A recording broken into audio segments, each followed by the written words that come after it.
तर नमस्कार सर्व ताईंना, कशा आहात सर्वजण. तर आज दुसरा शुक्रवार आहे बरं का. तर आपल्याला शुक्रवारची पूजा वगैरे पण मांडायची आहे. तर त्यासाठी मी सगळं साहित्य आणलं, बघू शकता. खाऊची पानं लागतात आपल्याला, त्यासाठी केळी पण लागतात, अशी केळी पण आणले. आणि महत्त्वाचं मस्तपैकी म्हणजे अशी फुलं गलांडीच फुलं आहेत, अशी छान एकदम ताजी फ्रेश होऊ शकतात अशी फुलं आणले. आणि आपल्याला पंचामृत करायला दही आणि दूध लागतं, दही दूध पण आणलेलं आहे. तर आता आपल्याला पूजा मस्तपैकी मांडायचं आहे आणि ते तुम्हाला शेअर पण करायचे. तर चला, आता पहिल्यांदा आपल्याला दूध तापवून घ्यायचं आहे, थोडंसं पंचामृत करायला कच्चं ठेवायचं आहे आणि बाकी तुम्ही आता गरम करून घेणार आहे, नंतर पूजा मांडणार आहे. तर चला, असाच व्हिडिओ बघत राहा. नमस्कार सर्व ताईंना. तर बघा, इथं चाललं आहे माझं शुक्रवारचं पूजन, वैभव लक्ष्मीच्या व्रताचे. तर आत्ताच आम्ही बाजारातून आलो. जर आपणाला देवाच्यासाठी जे साहित्य लागतं आहे ना, ते आणण्यासाठी गेलतो. तर हे सगळं साहित्य आणले, फुलं पानं, जे काय पूर्ण जे लागतं आहे साहित्य, ते प्रत्येक वेळी आणलेलं असतात. पानं वगैरे ते सुकून जातात. तर म्हणलं आता फुलं पानं आणि थोडी भाजी पण जाऊन आपण घेऊन येऊ. तर अशा प्रकारे पूर्ण असं पूजन केलेलं आहे, जरा वेगळ्या पद्धतीने केले. तांब्यामध्ये सुपारी, पुन्हा फूल, अक्षदा हे सगळं टाकून घेतलं मी आणि पूर्ण शास्त्रशुद्ध पद्धतीने असं पूजन करून घेतलेलं आहे. एकदम गडबड करून चालत नाही, एकदम शांततेने त्याची पूजा करावी लागते. स्वस्तिक वगैरे असं काढून घेतलेलं आहे आणि चारी बाजूनी हे पण रेषा पण वडलेल्या आहेत. समय लावून घेतलेले आहे. पहिल्यांदा आपण पूजन चालू करतो ना, त्याच्या पहिलं आपणाला समय दिवा वगैरे पहिले लावून घ्यायला लागतं. त्याप्रमाणे पूर्ण अगोदरच समय मी म्हणजे प्रज्वलित केलेले. आणि हे माझं काही चांदीची एक वस्तू होती, ती वस्तू मी पुजलेली. सोनं काही आपण घातलेलंच असतं अंगात, त्यामुळं काही अंगावरलं काढून आपण पूजू शकत नाही. आणि जरी असलं तरी आता कोण जवळ ठेवत नाही, त्यामुळे मी काय केले, चांदीची एक छोटीशी वस्तू होती आणि ₹1 होता, ती पुजलेलं आहे. तर गणपती बाप्पांना पण पानावर ठेवून, अक्षदा ठेवून त्यांना पण पूजन करून घेतलेलं आहे त्यांचं. आणि इथं खारी खोबरं आता विडा पण ठेवलेला आहे, बघू शकताय. आणि वैभव लक्ष्मी कसं साध्या पद्धतीनं असते, जास्त काय म्हणजे हे नसते. फक्त मनाने श्रद्धापूर्वक आपणाला पूजन करावं लागतं.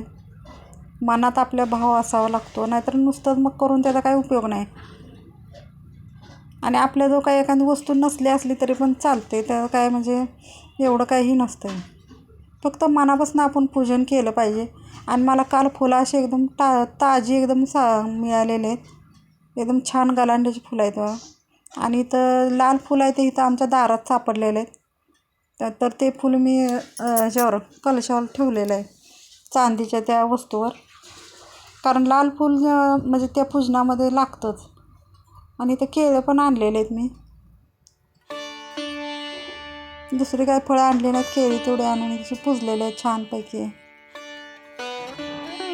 आणि जसं मी वैभव लक्ष्मी करते ना, आता एक आपलं यूट्यूब चॅनल आहे म्हणून मी शेअर करते. ह्याच्या पहिलं काय आपलं चॅनल नव्हतं, त्यामुळं काय आम्ही शेअर करू शकलो नाही. कारण भरपूर लय वर्षापासून माझंही वैभव लक्ष्मीचं व्रत मी करते. पण आता या यूट्यूब चॅनलमुळं सगळीकडं म्हणजे असं त्याचा प्रचार झाला, सगळीकडे माहिती झालं की आपण असं करतो आहे म्हणून. आणि श्रावण महिन्यात सगळ्या बऱ्याच बायका वैभव लक्ष्मीचं व्रत करतातच, श्रावण महिन्यापासून चालू करतात. तर अशा प्रकारे सगळं देव, बाकीचे देव पण असे पूजन करून घेतलेत. आणि वैभव लक्ष्मीचं पण असं पुजलेलं आहे, बघू शकता छानपैकी. आणि आता दूध वगैरे पण आणलेलं आहे, ते पण आता आपल्याला गरम करून घ्यायचं आहे. चहा वगैरे घ्यायचा आहे, कारण आता 4-4:30 वाजले, चहाचं टायमिंग झाले. चहा वगैरे घेतला की नंतर आपल्याला कथा वाचून घ्यायची आहे छानपैकी. आणि बाकी सगळी कामावर वगैरे गेलेले असतात, मग आम्हीच असतोय, त्यामुळे घेतोय अगोदरच पूजून, नंतर जेवण वगैरे बनवायचं असतंय. तर अमृतानं अशी रांगोळी वगैरे छानपैकी काढली आणि इथं दूध गरम करून चहा पण ठेवलेला आहे, चहा प्यायला. आता चहा घेणार आणि आपली कथा वाचून घ्यायची. त्यात थोडी लाईट पण गेली होती, लगेच आली परत. तर आता मी कथा वाचून घेणार आहे पटकन.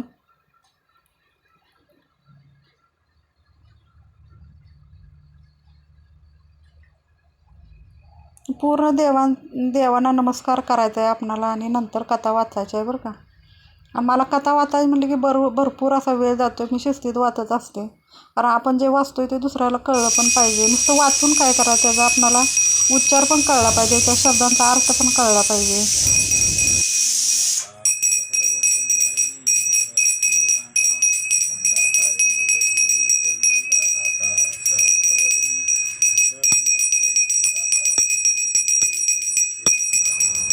तर बघू शकता आता पुस्तक कथा वगैरे वाचून झाली आणि आरती करून घेतलेले. आता तर आपणाला त्यांना म्हणजे गोड प्रसाद वगैरे ठेवायचा आहे, नंतर जेवण वगैरे गोड काहीतरी बनवायचं.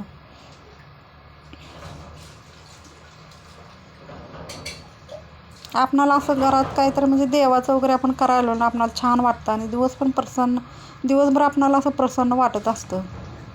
मध्यंतरी गुरुवार होते ना, एकदम छान वाटायचं, आणि गुरुवार संपल्यानंतर कसं तरीच वाटायला लागलं, असं काहीतरी विसरल्यासारखं. मग नंतर मी हे शुक्रवारचं कथा वाचायचं चालू केलं. 11 शुक्रवारचंही केलेलं आहे मी. 11 शुक्रवार वाचणार. 11 शुक्रवार झाले की मग आपण उद्यापन करायचं आहे. तर आमचं शुक्रवारचं ही कथा वाचलेलं व्हिडिओ कसा वाटला नक्कीच कमेंट करून सांगा. काय चुकलं असलं तर ते पण नक्कीच कमेंट करून सांगा.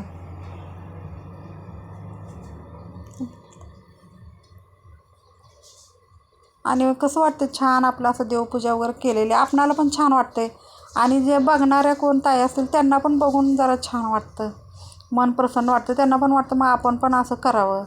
तरी प्रत्येकानं वैभवलक्ष्मी व्रत करावं बरं का. त्याचा अनुभव खूप छान येतो, माणसाला मनात राहिलेला आहे, आणि तुम्ही केलं तर तुम्हालासुद्धा छान त्याचा अनुभव येईल. आणि हे देवपूजा वगैरे सगळं करायचं म्हटलं ना असं सगळं, तर त्याला मोकळं माणूस लागते. आणि रोज जर बाहेर जाणाऱ्या म्हणजे असल्या स्त्रिया तर त्यांना नाही जमत ते, मग सगळं गडबडीत होऊन जातं, मग ते आपणाला पूजेचं फळ मिळत नाही, असं होऊन जाते.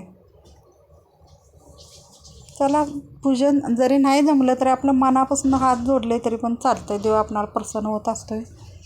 देव काय म्हणत नाही की मला धरूनच बसा, माझी सेवा करत बसा, माझं नामस्मरण करा. आपण काम करतो ना, काम करत जरी केलं तरी पण चालतं नामस्मरण. ते इथे तुळशीला पण मी हळदी कुंकू लावून घेतले. आमची तुळस काय झालं, परवाशी कुंडी पडल्यामुळं नाही तुळस मोडली, त्यामुळे मी दुसरी तुळस लावलेली आहे कुंडीमध्ये. तर आता व्हिडिओ एवढा छोटासा कसा वाटला नक्कीच कमेंट करून सांगा. आणि नवीन कोण असाल तर सबस्क्राईब पण करा. तर चला आता बाय.